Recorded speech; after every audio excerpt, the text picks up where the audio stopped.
Inside Mary's small mud house, there was no laughter, only the heavy silence of a woman torn between hope and sorrow. Mary sat on a wooden stool, her face pale with worry. She was a widow, young but worn down by hardship. Her husband had died years ago, leaving her with their only son, Daniel. He was 10 years old, bright-eyed, gentle, and her only reason to keep fighting against poverty. Life had not been kind, but Daniel's smile kept her alive. On that evening, Mary had made a decision. She was going to the city to find work. She had heard stories of women who washed clothes, sold fruits, or worked as maids, returning home with enough money to feed their families. It was risky, but she could not sit and watch hunger swallow her child. Daniel deserved more than endless days of eating cassava soaked in water, more than tattered clothes, more than a mother's empty promises. But she could not take him with her. The city was cruel, unsafe for a child. She needed someone she could trust, someone who would treat him like her own blood until she returned. And that was why Rose sat in front of her that evening. Rose was Mary's childhood friend. They had grown up together in the same village, shared the same meals, laughed under the same moonlight, and even wept on each other's shoulders. Rose had always been close, always speaking softly, always wearing a smile that promised loyalty. Mary believed she could leave her most precious treasure in Rose's hands and find peace. "Rose," Mary began, her voice trembling, "I want to beg you. I am going to the city tomorrow. I cannot carry Daniel with me. Please help me. Keep him safe for me. I will send money when I can. I will return for him soon." Rose reached out and held Mary's hands with a sweet smile. "You don't have to beg me, Mary. Daniel is like my son too. Don't worry. Go, and may God guide you. I will care for him as if he came from my womb." Tears filled Mary's eyes. She knelt on the floor and hugged her friend's legs. "Thank you, Rose. Thank you. You don't know how much this means to me." Daniel, sitting quietly in the corner, stood and hugged his mother. "Mama, don't cry. I will be fine. Auntie Rose is good. I will be waiting for you." Mary kissed his forehead, her heart torn between love and fear. She looked at Rose again, trying to read her face, but all she saw was a gentle smile. A smile that hid something dark, something Mary could not see. That night, Mary lay on her mat, staring at the roof. Her heart was restless, but she forced herself to believe she had made the right choice. Rose had promised. Rose had always been her sister in everything. Why would she ever betray her? Yet, outside under the pale moon, Rose stood alone, her smile fading. She looked toward Mary's house and whispered to herself, "You trust too much, Mary. You don't know what your son is worth. You don't know the doors his little life will open for me." The promise was made, but it was not a promise of love. It was the beginning of betrayal. The days after Mary left for the city were quiet in the village. Daniel woke early every morning, swept Rose's compound, fetched water, and helped with chores. He missed his mother deeply, but Rose always reminded him with a gentle smile, "Your mother will soon return. Be patient, my child." On the surface, Rose was kind. She gave him food, made sure he bathed, and even told neighbors, "Mary is lucky to have me. I will treat Daniel like my own son." People nodded with respect. They admired Rose's goodness, and some even praised her loudly in the marketplace. But behind her smile was a heart already planning wickedness. Rose had always struggled with envy. She was not as hardworking as Mary. While Mary tilled the soil, carried firewood, and endured suffering for her son, Rose often complained of headaches, leaving her own children hungry. When she saw how much Daniel adored his mother, how neighbors loved Mary for her honesty, she grew bitter. She wanted money. She wanted respect. And she did not care what it would cost. One night, when the crickets sang and the moon was bright, Rose sat outside with a man dressed in strange clothes. His eyes were sharp, his hands restless. He was not from the village. His voice was low, almost like a hiss. "Is this the boy?" he asked, his eyes darting toward the small room where Daniel lay asleep. "Yes," Rose replied coldly. "His mother trusts me. She left him in my care. No one will suspect anything." The man smiled faintly. "Good. We have people waiting. The price is fair. Once we take him, you will never see him again. Are you ready for that?" Rose's heart beat fast, but greed drowned her fear. I am ready. Bring the money. Tomorrow night, you can take him. The man handed her a small bag. The coins inside jingled softly. Rose's fingers trembled as she touched the money.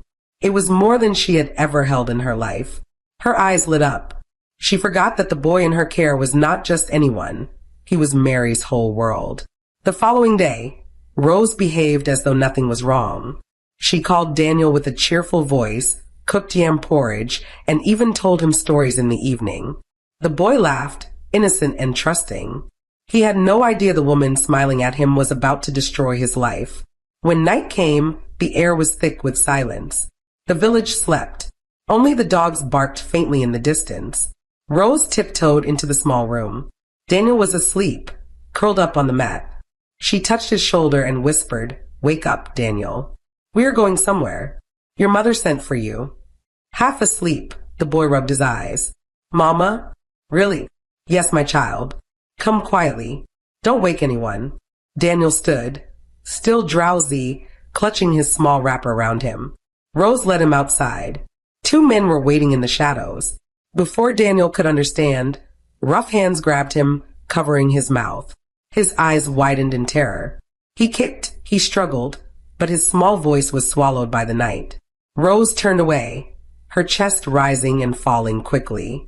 For a moment, guilt stabbed her heart when she heard the muffled cries of the boy calling, "Mama, Mama," but she did not turn back. The coins in her bag felt heavier than his tears. The men disappeared into the night with the child. The dust settled and silence returned. Rose stood alone under the moonlight, trembling. She whispered to herself, "It is done. He is gone." The next morning, when neighbors asked about Daniel, she sighed with practiced sadness. "He followed strangers. I warned him not to, but children do not listen. I looked everywhere, but he is gone." Gasps filled the compound. Women placed hands on their heads. Some wept. Others shook their heads in disbelief. What a tragedy. Poor Mary. She left her son in trust. Rose lowered her eyes, pretending to weep. But deep inside, she only thought of the coins hidden beneath her mat. The secret sale was complete. The child was gone. The village mourned, but Rose began to count her blood-stained profit. The city had been harsh to Mary, but she endured. She scrubbed floors until her knees ached, washed clothes until her fingers bled, and carried heavy loads for women who never even looked her in the eye. Yet, every night when she lay on her mat in the corner of the crowded room she rented, her thoughts were only of Daniel. His little smile, his voice calling, "Mama, I will be waiting for you." Those words were the strength that kept her alive. Months passed. Each day she saved a little. Sometimes it was just a few coins hidden inside the hem of her wrapper, but she saved with hope burning in her chest. When she finally had enough, she packed her small bag. Her heart danced with joy. She imagined Daniel running into her arms. She imagined cooking him his favorite yam porridge, telling him the stories he loved, and watching him fall asleep with his head resting on her lap. She had suffered, but the suffering was worth it because she would return to her son. The journey back to the village was long. Dusty roads, hot sun, and noisy buses could not dim her joy. As the bus drew closer, her eyes filled with tears. She prayed silently, "Lord, thank you. You kept my child safe. You kept him for me." When she finally reached the village, neighbors rushed to greet her. Some looked at her with pity, others with fear. Their greetings were quiet, not the cheerful welcome she expected. But Mary thought little of it. Her heart was only on Daniel. She hurried to Rose's house, her hands shaking, her voice already calling, "Daniel, Daniel, my son." But there was no small figure running to meet her. No laughter. No warm embrace. Only silence. Rose came out of the house slowly, her face heavy, her wrapper loosely tied. She placed her hand on her head as though in grief. "Mary," she said softly, her voice trembling. "Something terrible happened." Mary's smile faded. "Where's my son?" she asked, her voice sharp. "Where is Daniel?" Rose lowered her eyes. Tears filled her face, but they were not tears of truth. "Daniel. He followed some strangers one morning. I told him not to, but he did not listen. We searched everywhere, Mary. He is gone. Your son is gone. The word struck Mary like thunder. Her knees gave way, and she fell on the bare ground. No, no, don't say that. My son cannot be gone. You promised me, Rose. You swore you would protect him. Her cries tore through the village, echoing into the evening sky. Neighbors gathered. Some wept with her, placing hands on her shoulders. Others whispered among themselves. One old woman muttered, I saw strange men at Rose's compound that night, but her voice was drowned in the noise. Mary rose to her feet, her face wet with tears, her voice trembling with both sorrow and anger. She searched every corner of the compound, calling Daniel's name. She ran through the paths, asking children if they had seen him. She went to the stream, to the marketplace, to the village square. But everywhere she turned, silence answered her cries. At night she lay on her mat in Rose's house, her chest heavy with pain. She turned again and again, unable to sleep. Every time she closed her eyes, she saw Daniel's face, his smile, his little hands reaching for her. Her heart broke into pieces. Rose sat quietly in the corner, pretending to wipe her eyes. But inside, she whispered to herself, Mary will never know. No one will ever know. The boy is gone and the money is mine. Mary did not hear those thoughts. All she heard was the emptiness in her heart. Her son was missing. Her world was gone. That night, her tears soaked the mat until dawn. Days turned into weeks, yet Mary found no trace of Daniel. She searched beyond the village, walking barefoot across neighboring communities, asking strangers with trembling lips, Have you seen my boy? His name is Daniel. He is only 10. But every answer was the same. Blank stares, slow shakes of the head, and silence that stabbed her heart. The village grew restless. At first, everyone pitied Mary, saying Rose had done her best. Children wander off, some women said. It was not her fault. But soon, whispers began to grow. They floated through the marketplace, slipped into evening conversations, and clung to the air like smoke. I saw strange men at Rose's house the night Daniel vanished, an old neighbor said one evening, her voice low. Another replied, Ah, I thought I was the only one. I heard the sound of footsteps that night, heavy, like men carrying something. Still others noticed how Rose suddenly bought new wrappers, how her children now had meat in their soup almost every day. For a woman who used to beg for salt, her sudden comfort was strange. Mary began to notice it too. She saw Rose wearing bracelets she had never owned before, saw her children eating rice twice in 1 week, saw her laughing loudly in the marketplace. Her heart tightened. One evening, Mary sat in the compound with her face buried in her palms. An elderly man approached her quietly. He sat beside her and sighed. Mary, he said gently, forgive me, but I cannot keep quiet any longer. The night Daniel disappeared, I saw 2 men come to Rose's compound. I thought maybe they were visitors, but when I woke at dawn, the boy was gone. Something is not right. Mary's heart skipped. She turned sharply to him. Are you saying Rose knows something? That she lied to me? The old man shook his head slowly. I cannot say for sure. But open your eyes, my daughter. There is smoke where there is fire. Mary's body trembled. She could not believe it. Rose, her childhood friend, the one she had trusted with her only child. Could it be true? Could Rose betray her like this? Tears ran down her cheeks. She wanted to confront Rose, to scream at her, but she had no proof. All she had were whispers, shadows, and pain. That night, Mary prayed with a broken voice. Lord, if Rose has done this, expose her. Let the truth come out. Do not let my son's blood be silenced. Meanwhile, in her own room, Rose sat counting coins under her mat. Each coin glittered in the dim lantern light. She smiled faintly, but her heart raced whenever she heard footsteps outside. The whispers had reached her ears too. People were beginning to suspect. She forced herself to laugh louder in public, to pretend more kindness toward Mary. But inside she was restless. One afternoon, as she fetched water at the stream, 2 women stood behind her, speaking loudly enough for her to hear. It is not ordinary, one said. Only God knows what happened to that boy. The other added, and only God knows how Rose suddenly has money. People talk, but time will reveal everything. Rose's hand shook. The clay pot almost slipped from her head. She hurried home, her heart thumping. The village was beginning to doubt her. The walls were closing in. But Mary did not see Rose's fear. All she saw was emptiness. She wandered at night calling Daniel's name, her voice breaking in the wind. She could not sleep. She could not eat. Each passing day was a wound that refused to heal. The whispers grew louder. The rumors spread wider. The truth was moving closer, like a storm gathering strength. Years passed like shadows. Mary never stopped searching, though her body grew weaker with time.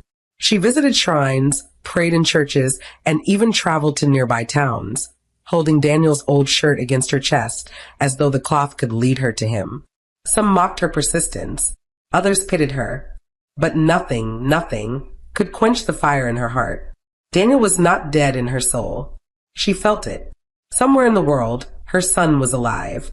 She only begged heaven for the day when their paths would cross again. Far away in the city, fate was working silently. A police raid shook the underworld of traffickers. Dozens of children were rescued, weak and scarred, their eyes hollow from years of abuse. Among them was a young man, tall but frail, with sadness carved into his face. His name was Daniel.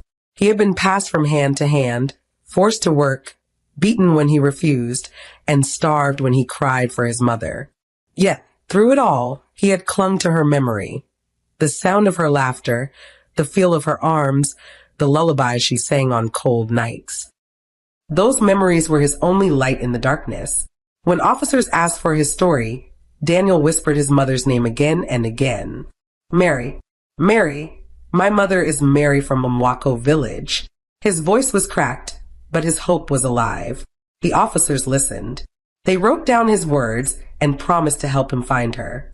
For the first time in years, Daniel felt a spark of joy. He was broken, but not lost. News traveled quickly. It reached the village like lightning, carried by radio broadcasts and hushed conversations. Children have been rescued from traffickers in the city, someone said in the market. One of them mentioned our village. He spoke his mother's name, Mary. Mary's heart pounded when the news reached her. She could not breathe. Could it be? After all these years? She dropped the basket she was carrying and ran home barefoot, her wrapper flapping wildly. She fell on her knees in prayer, tears streaming down her face. Lord, let it be him. Please, let it be my Daniel. Do not let this hope break me. Within days, officials arrived in the village with Daniel. The boy was no longer a child.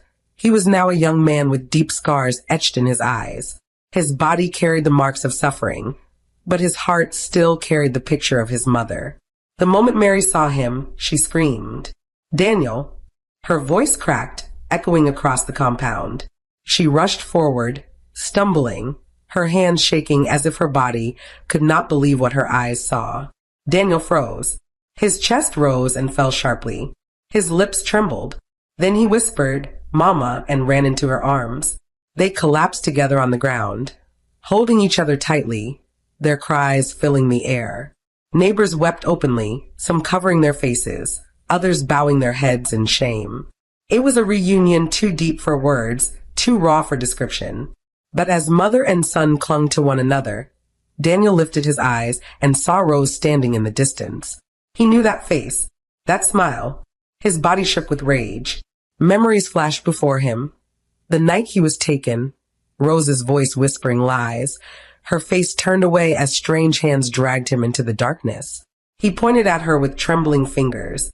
Mama, he said, his voice breaking. It was her. She gave me away. Auntie Rose sold me. The crowd gasped. Women screamed. Men clenched their fists. All eyes turned to Rose. She staggered backward, her lips fumbling for words. He is lying, she whispered. He doesn't remember. He was just a child. But Daniel's tears were not the tears of confusion. They were tears of truth. The storm had finally reached Rose's doorstep. The sun was setting when the truth fell like thunder in the village square. Daniel's trembling voice echoed in everyone's ears. Auntie Rose sold me. Silence held the air for a moment, then whispers rose like a swarm of bees. Some clutched their heads in shock. Others pointed at Rose with disbelief. Could it really be true? The same woman who had sworn to protect Daniel? The same Rose who had wept fake tears and cooked meals for him while his mother suffered in the city? Mary's body shook violently. She turned to her son, her hands cupping his scarred face. Daniel, my son, are you sure? Daniel's eyes brimmed with tears, but they did not waver. His voice was steady despite the pain. Mama, I remember. I was asleep that night. She woke me, told me you sent for me. I trusted her. She led me out and strange men grabbed me. I cried for you, but she turned her face away. His voice cracked, and he buried his head against his mother's chest. It was her, Mama. She betrayed us. Mary's cries tore through the air. She held her son tightly, rocking him back and forth like a little child. Her tears fell on his hair, mingling with his own. For years she had imagined him gone forever, swallowed by death, but here he was, alive, though broken. Every scar on his body was a wound in her own soul. The villagers could no longer keep silent. They shouted, their voices filled with anger. Rose, how could you? You ate her food. You sat in her home. She trusted you with her blood. Wicked woman. Heartless. Rose's legs weakened. She fell to her knees, raising her hands toward Mary. Mary, forgive me. I didn't mean to. I was desperate. I was poor. The money blinded me. Please forgive me. But Mary could not even look at her. She clung to her son as though letting go would mean losing him again. Her voice was hoarse, her face wet with grief. You, Rose, you were my sister. I gave you my child, the only treasure I had in this world. And you sold him like a goat in the market. How can you ask me to forgive such evil? Rose crawled on the ground, her tears mixing with dust. She tried to touch Daniel's feet, but he pulled away sharply. His eyes, once soft and innocent, now burned with pain. You stole my childhood, he cried. Do you know what I suffered? Do you know the nights I cried until my voice was gone, calling for my mother? Do you know the beatings, the hunger, the darkness? And all because of you. The crowd roared in agreement, their voices rising with anger. Some men shouted that Rose should be taken to the elders. Others said the police must hear of this. Amid the chaos, Mary lifted her tear-stained face to heaven. Lord, you have answered me. You have brought my son back. Let justice speak now. Let this wound not remain open forever. Daniel held her hand tightly. Though his heart was torn, there was comfort in his mother's arms. He had found the place he thought he had lost forever. Neighbors, shaken by the scene, began to weep too. Women held their children closer. Men shook their heads in disbelief. Everyone had thought Rose was a friend, a woman of kindness. Now her true face was revealed. Rose remained on her knees, her cries turning to wails. But the village had no pity left. The same people who once praised her now turned away in disgust. The air was thick with judgment, the truth too heavy to be silenced. In that moment, Mary and Daniel held on to each other. Their tears were different. Hers were tears of relief, his of brokenness. But together they formed a picture of love that refused to die, even after years of betrayal. The next morning, the village square was filled. The sound of voices rose like waves. Everyone gathered to witness what would happen to Rose.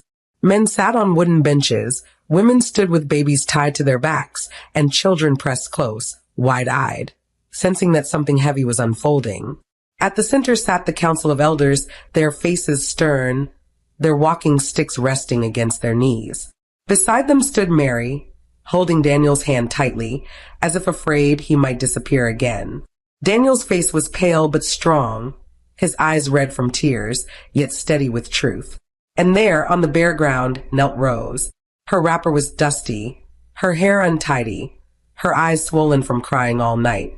She trembled as the elders looked at her with heavy silence.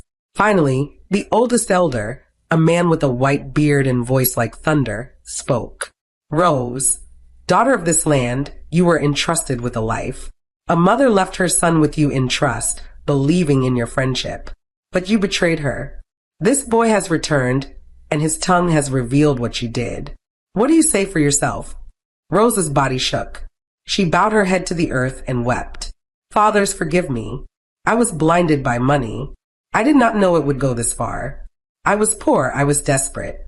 I thought I could silence my hunger. I did not think of the pain I was causing. Please have mercy. Gasps filled the air. Neighbors shook their heads bitterly. Some women cried out, so it is true. Others muttered, greed is worse than death. Mary stepped forward, her voice trembling but sharp. Rose, when I left for the city, I carried nothing with me but hope. I trusted you with my child, my blood, my heart. You smiled at me and promised, but behind your smile, you hid a knife. For years I wept. For years, I thought my child was gone forever.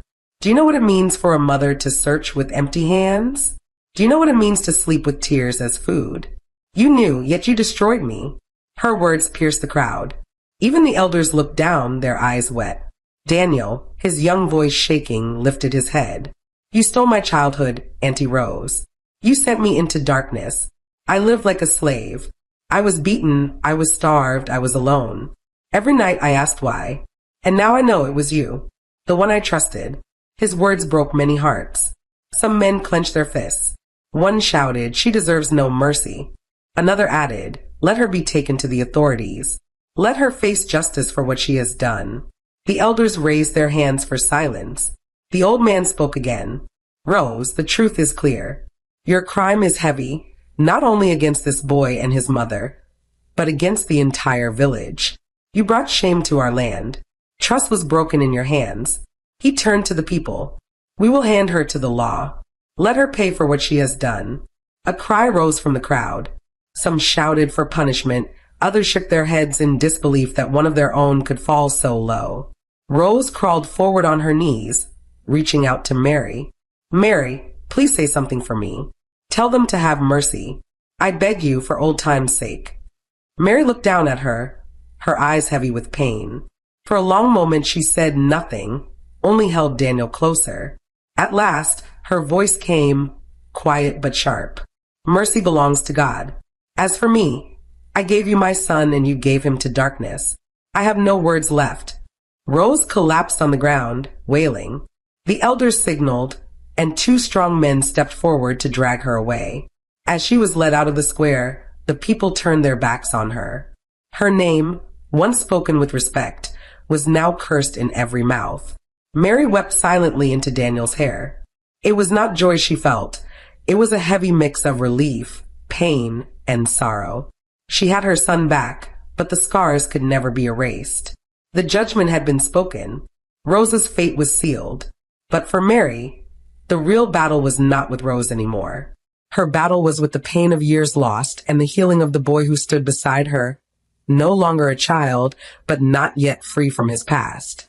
Daniel often woke at night, screaming from dreams that dragged him back to the dark rooms where traffickers kept him.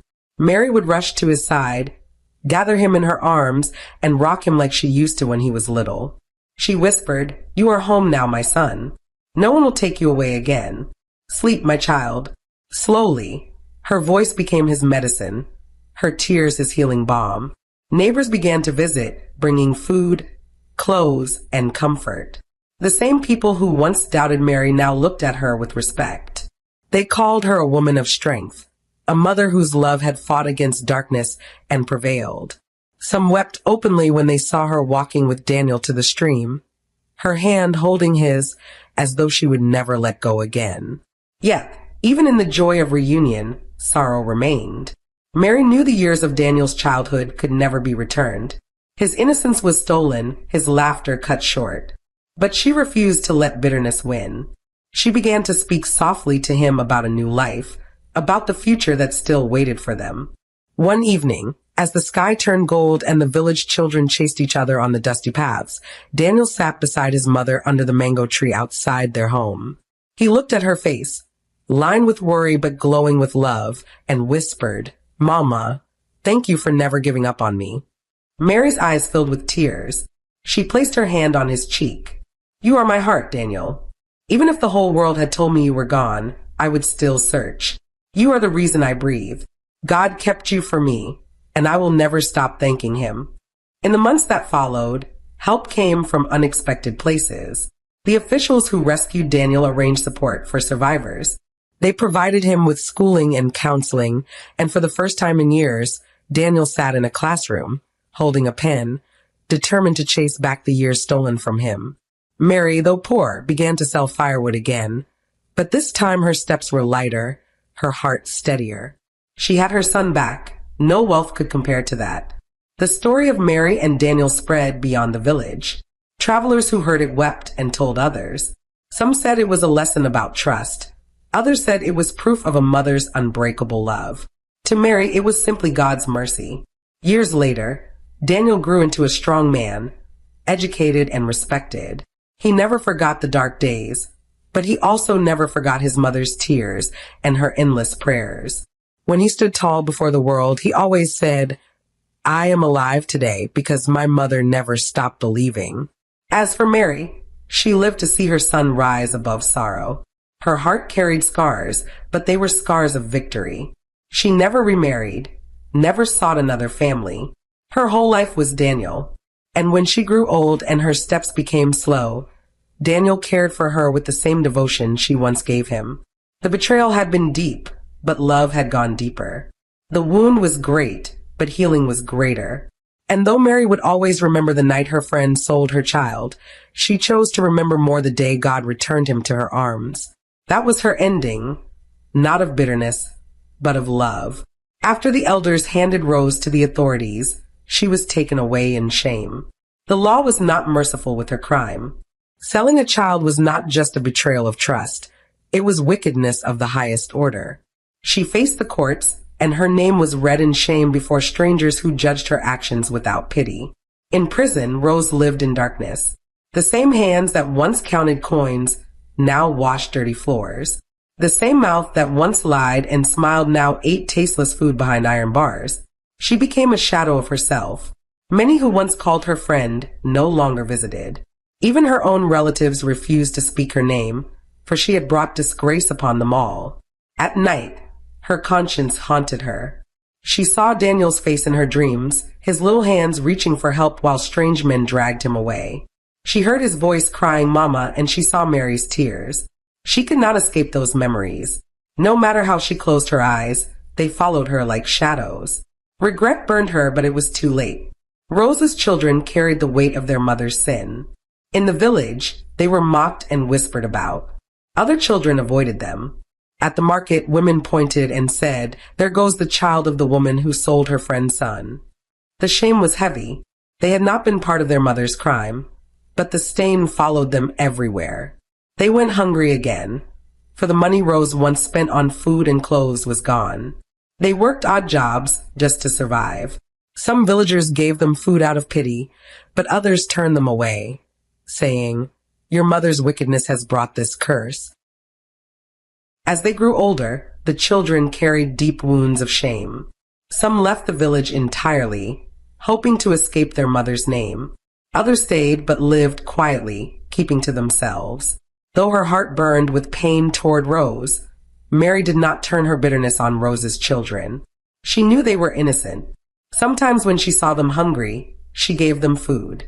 Sometimes when they wept in secret, she spoke softly, "Do not repeat your mother's path. Choose truth, not deceit." Daniel, too, though scarred, did not lift his anger on them. He kept his distance, but he never raised his hand or voice against them. He understood one thing clearly. They had lost a mother too, not to death, but to shame. Rose's life became a story told around fires at night.